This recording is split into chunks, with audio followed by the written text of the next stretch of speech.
You're listening to All Kinds of Catholic with me, Teresa Alessandro. My conversations with different Catholics will give you glimpses into some of the ways we're living our faith today. Pope Leo, quoting St. Augustine, reminds us, "Let us live well, and the times will be good. We are the times."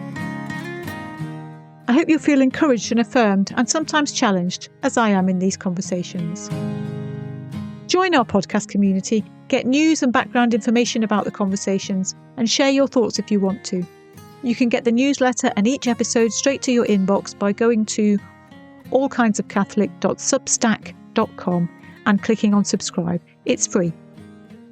That web address is in the episode notes too, and I'd love you to draw closer to our community.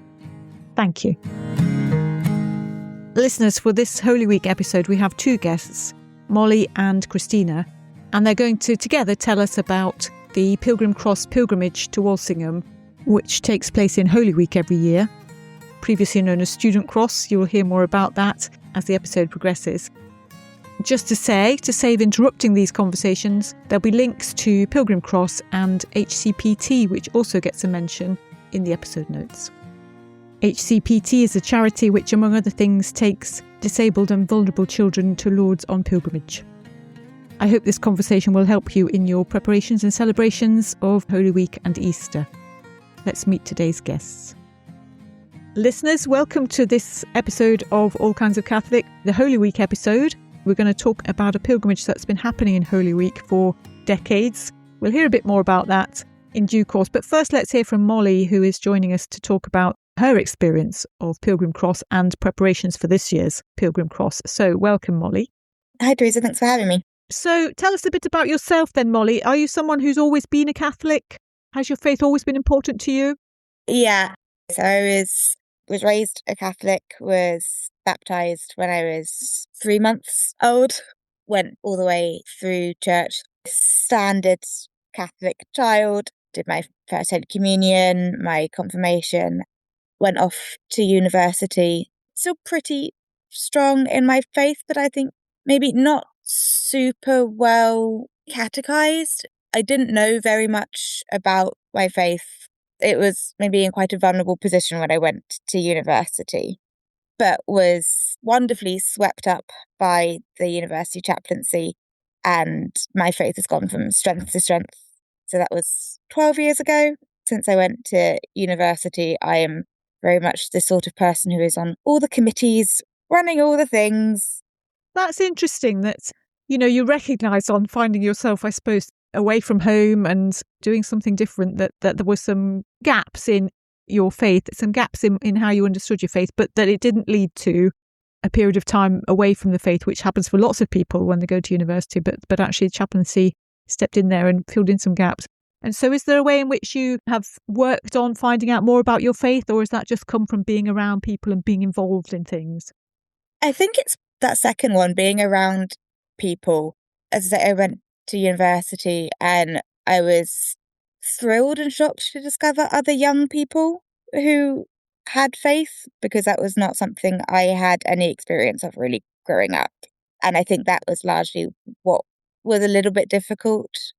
And I was growing up at very much the height of that kind of new atheism movement in the noughties, and just the constant barrage of being told that religion is stupid and you're stupid for believing anything and it's fairy tales. And I was like holding on by my fingertips. And I got to university and met so many people who were so much cleverer than I was, who had such strong faith. And I was like, oh, okay, this is fine. I was right. This is okay. Good. And I'm such a huge proponent of Catholic chaplaincies across the university. I work in university now. I've never actually really left university.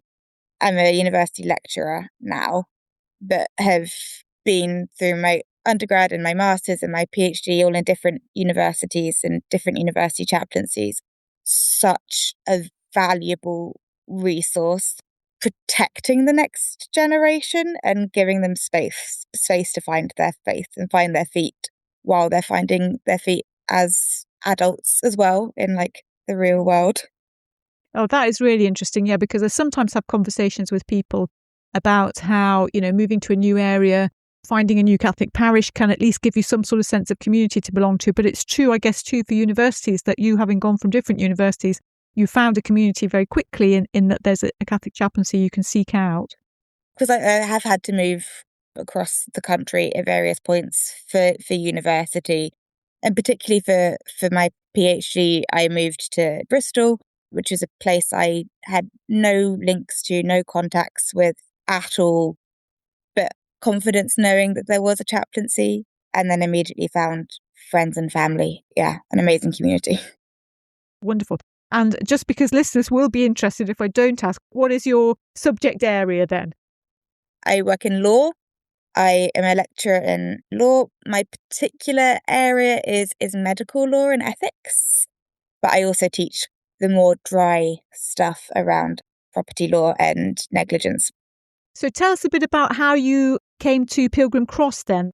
My understanding of Pilgrim Cross is it's a pilgrimage where different legs join together coming from different parts of the country and converge on Walsingham on Good Friday. So people are often walking during Holy Week. But tell us how you got involved. So I walked with Oxford Leg last year. So we start from Oxford, end up in Walsingham. We don't walk all the way from Oxford to Walsingham because that is a very long distance to cover in a week.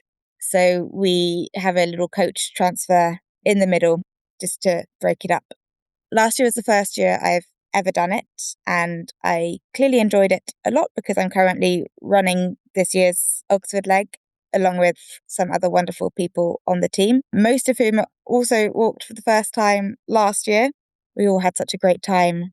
Pilgrim Cross had always been on my periphery because growing up, my best friend, who is still my best friend, her family were involved with Student Cross, as it was called at the time. Back when she was 4 till 15, went every year on one of the family legs based around Walsingham for the week. Every Easter holidays, she'd go away and come back and tell me about all the fun that she'd had. I think eventually I realised it was a religious thing. Something that I didn't say actually, which is that it's an ecumenical pilgrimage, isn't it? That people are coming from different Christian traditions together.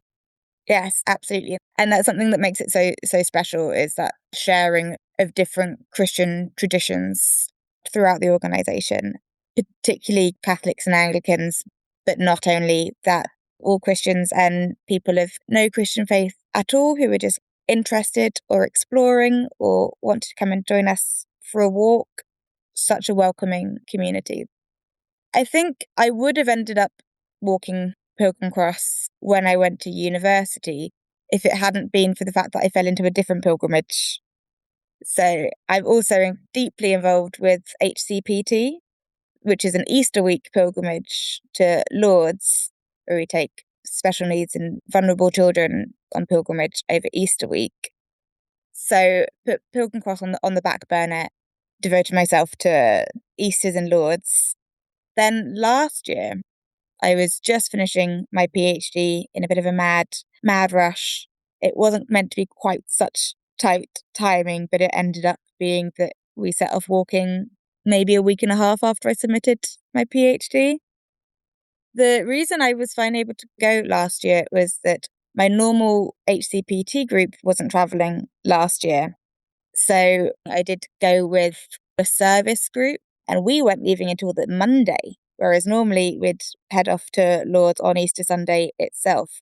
So feasibly, I can walk to Walsingham, do all that, then get home Easter Sunday evening and Lourdes on Monday morning. Having just completed a PhD. Yes. The unfortunate part of that timing was normally there's quite a big gap in between submitting your PhD and the final examination, which is called a viva. In an unlikely turn of events, mine was organised at breakneck speed.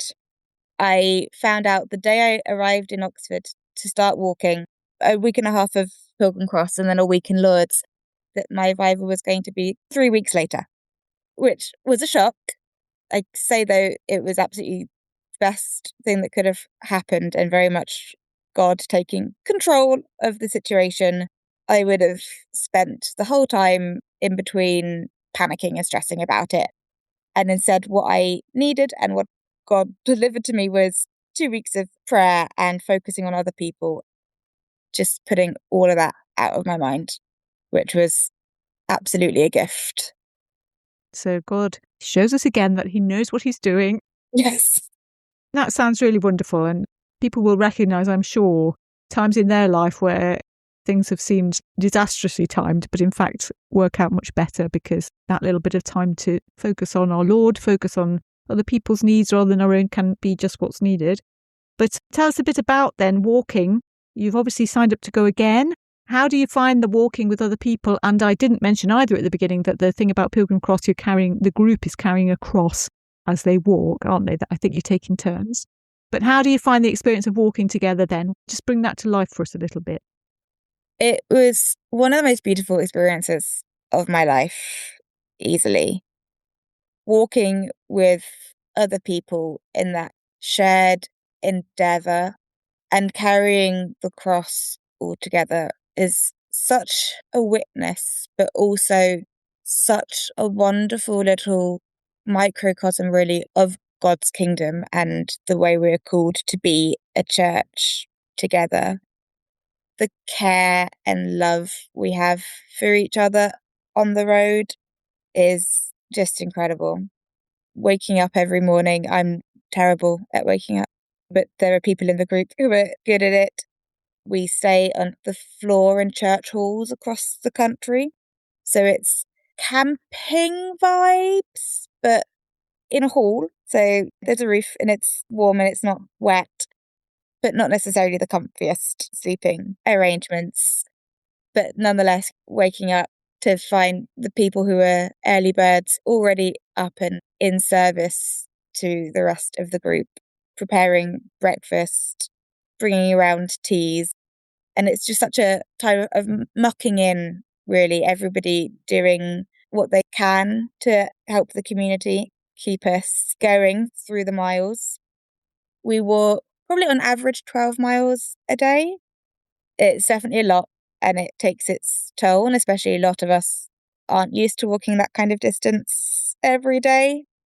But knowing that there's people around you praying, chatting, singing, laughing, just keeps you putting one foot in front of the other.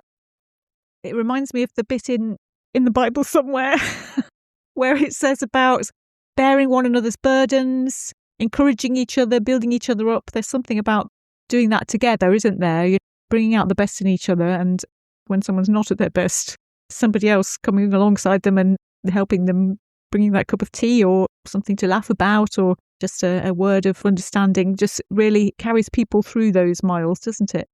It really does. And I definitely had points when I was not feeling my best, but knowing that everyone was there to pick me up if I fell. It's very much a living Stations of the Cross in many ways, because we're all obviously carrying the cross, but also helping each other along. And there will be times when we fall, but picking ourselves back up again. Carrying the cross is a quite indescribable experience. It's very hard to put into words. So typically the cross is carried between 3 people. It's not super heavy, but it is nonetheless a big wooden cross. I always found that it was easier to walk with the cross than not. There was something about holding the cross and being there in that little team, knowing that you were walking the cross through Holy Week towards Good Friday was something very special. Always a real moment filled with love and grace when you would swap with someone else. It's a funny little relay system because it's very important that we don't stop moving while we hand the cross over to other people, because we are often walking on the roads and we are technically classed as a slow moving vehicle for insurance purposes. Oh, right. So we keep walking hand off like we're an Olympic relay team. Being able both to take the cross from people getting a bit tired was beautiful. Even more so the reverse, when I was getting tired and I looked behind me and there was a friend, and I didn't know anybody when I went. So very fast friends, but whether they were close friends or people who were just joining us for the day, knowing that they were stepping up and taking my cross from me was really special. Fabulous. Thank you. You've described that really well, Molly. People will understand something of your experience. Now, for listeners, you'll be listening in Holy Week. We've made this recording just before that. But while you're listening, listeners, Molly is out there somewhere working her way to Walsingham, or maybe depending when you're listening, you might have arrived. Tell us a bit about then. Everybody arrives on Good Friday in Walsingham, is that right? From all the different groups who are coming forward. What's finding everyone coming together like? It's incredible. So, as little groups, as legs, of about maybe 20 to 30 people, we spend the whole week walking together in a very tight-knit community. And then suddenly you get to Walsingham and everyone is aiming to arrive at the same time. We get to the Slipper Chapel in Walsingham and have this feeling of, oh wow, we've made it. We've been walking for 7 days. I can't believe we're here. I've forgotten what life is like if I'm not walking with a cross. Once we've all made it to the Slipper Chapel, the whole pilgrimage groups have come from the north, from Essex, from London, from Midlands, all over, all walk that last holy mile together with a lot of joy. It's a bit funny liturgically because we're typically doing this around 4 o'clock, 5 o'clock on Good Friday. And there is a lot of solemnity, and we've had a very solemn day walking. We've read the Passion as we go. We've been having confession on the road. We've had time of quiet contemplation, a more prayerful day, less singing of pop songs. But nonetheless, there is that joy on Good Friday when we meet the other legs.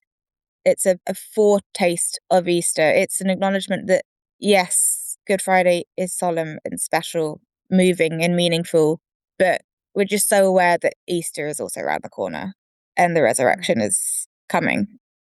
Absolutely. So then, over the weekend, do you mark the Easter Vigil service or Easter Sunday Mass?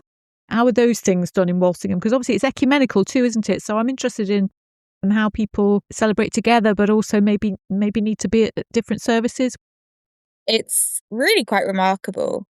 On Good Friday, once we're all in Walsingham, we have a Good Friday service. You'd normally have at 3 p.m.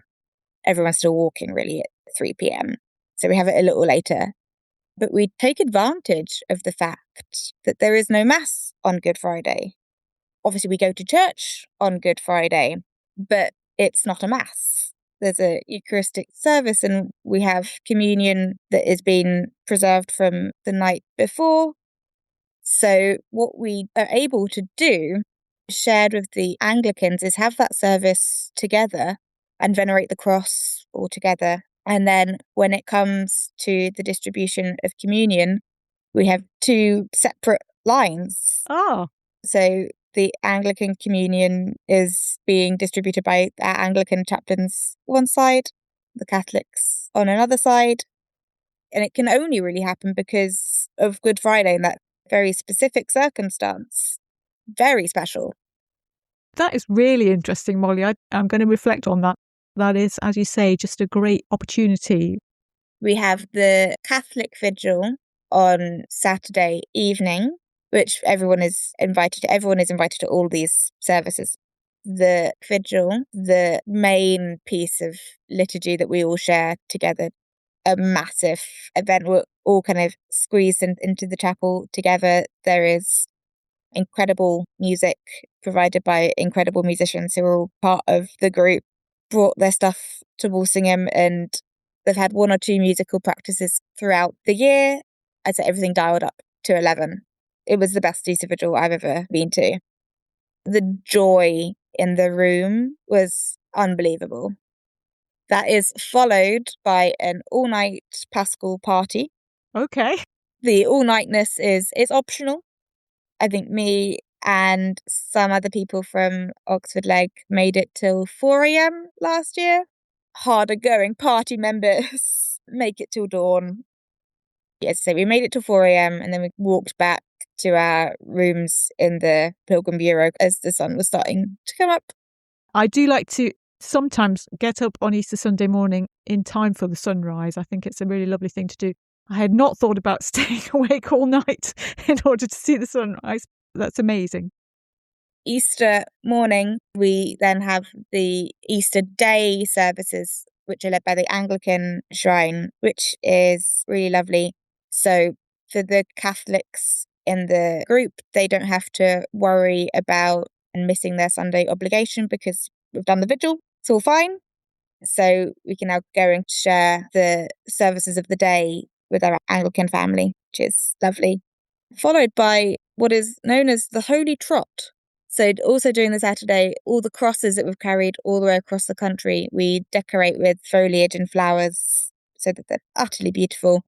And then after the Anglican Mass, we parade them around Walsingham Village and the Old Abbey. A lovely way to end the week. How fantastic. Oh, thank you so much, Molly. You've given us a real flavour of that for people who haven't been on Pilgrim Cross. So we can be thinking of you while we're listening. We can be thinking about where you're up to. And just so that we know, if we're listening on Monday, are you this year also going back to Lourdes on the Monday?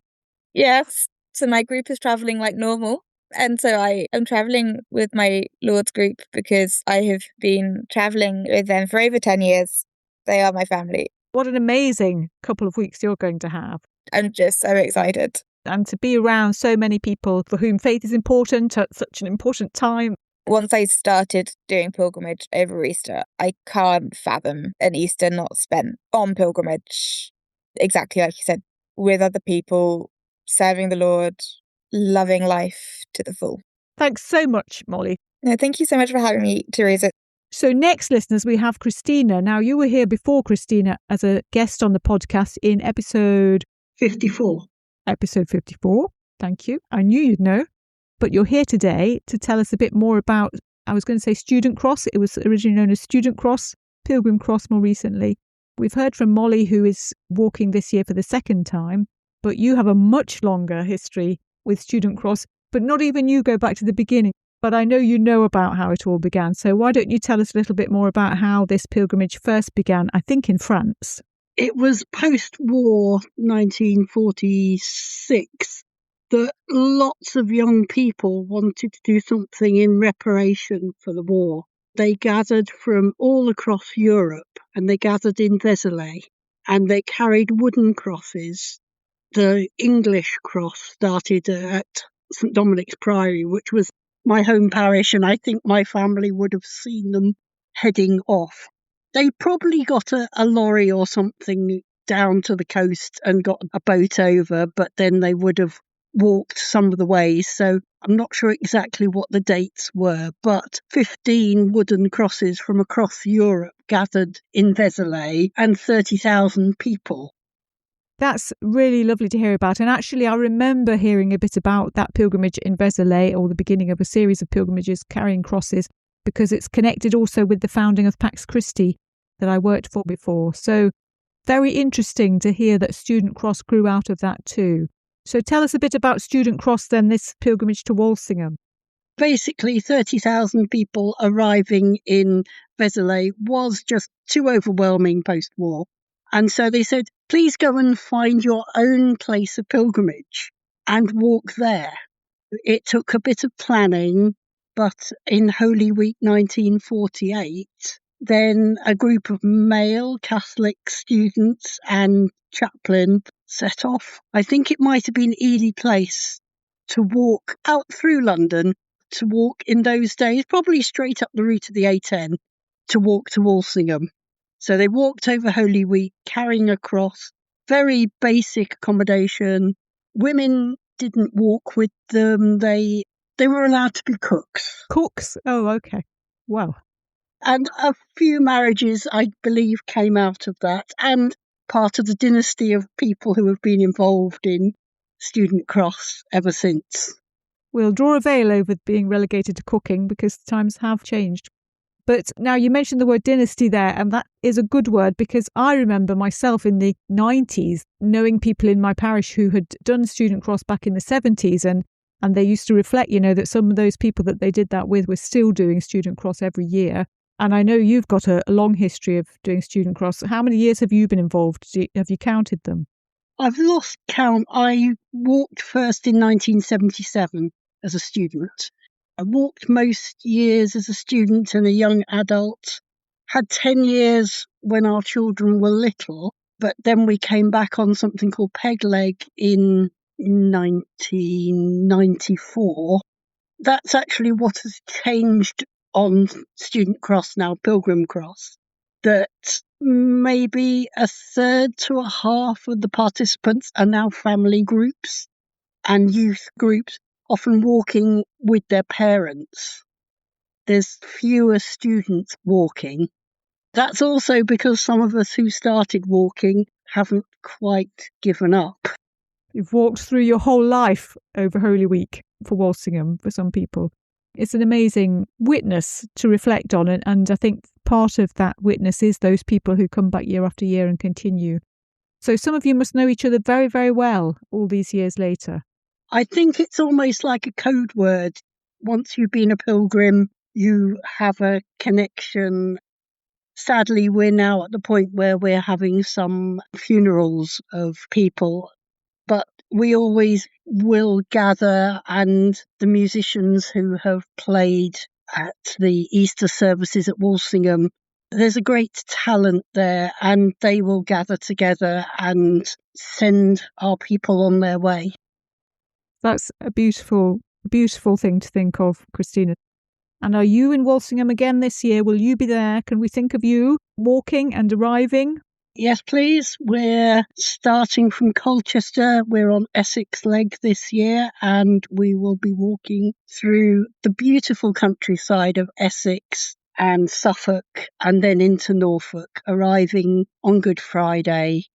And then we have Good Friday, the liturgy created by people of the pilgrimage in the Walsingham Parish Church. But the parish priest there is somebody I walked with in the 70s. Wow. Bless him. He's still walking in the time that he has available. That is amazing too. I think there's much there to encourage us, Christina. Thank you for sharing that history. One more thing I would say that I just alluded to a little bit earlier in the conversation with Mollie. I was thinking to myself that because it's ecumenical, the pilgrimage, I'm guessing that that's something very powerful for families who are ecumenical, where mums and dads are perhaps not in the same Christian tradition, that they can do this together with their children and they can all be together. Are there families for whom that's really important? Yes, I think there are. And actually bringing young people together who maybe don't do regular church. Student Cross is their witness. That's wonderful. Thank you so much, Christina. We'll be thinking of you. Our prayers will be pushing you forward while you're walking the last bit and celebrating Easter in Walsingham. Thank you so much for spending some time with us. Thank you. Listeners, I'm glad to bring the story of the post-war pilgrimage to Vézelay into this week's conversation when we're celebrating Easter this year in a world where there is so much armed conflict. I wish you all the blessings of Eastertide. And there's a final word from Mollie. Yeah, if anyone wants to come join us on pilgrimage next year to Walsingham, although also, look for your local HCPT groups, come join. There's always room on the road to Walsingham and we'd love to have you. Thanks so much for joining me on All Kinds of Catholic this time. I hope today's conversation has resonated with you. A new episode is released each Wednesday, and you can follow All Kinds of Catholic on the usual podcast platforms. Rate and review to help others find it. You can also follow us on social media at Kinds of Catholic. And remember, if you connect with us on Substack, you can comment on episodes and share your thoughts and be part of the dialogue there. Until the next time.